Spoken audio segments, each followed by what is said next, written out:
Okay, we talked about most common types of tracking, but there are some other methods that can also be used besides using IP tracking and tracking by cookies.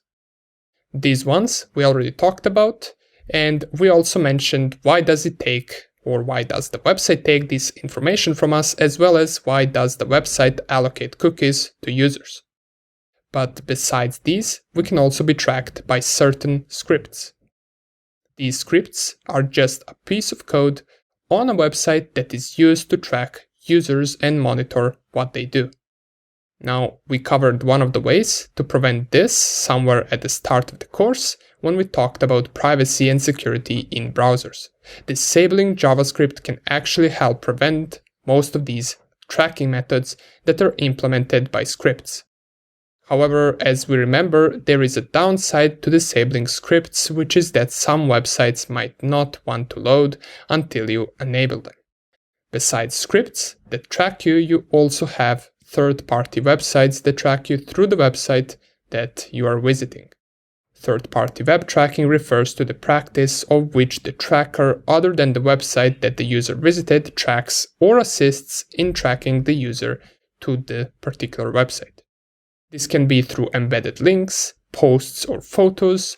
And speaking of photos, another type of tracking could be something called web beacons.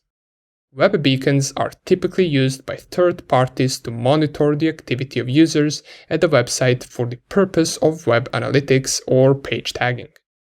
The first web beacons were small digital image files that were embedded in a web page or in an email. The image could be as small as a single pixel, or also called a tracking pixel, and could have been the same color as the background, or could have been also completely transparent. When a user opens the page or email where such an image is embedded, they might not see the image, but their web browser or email reader automatically downloads the image, requiring the user's computers to send a request to the host company's server where the source image is stored. Okay, these would be most common types of tracking that we covered in this section. Of course, there are others, but these are the ones that you will encounter the most. For most of these, we already showed how we can protect our privacy against before in the course, but right now let's focus in the next section on online anonymity.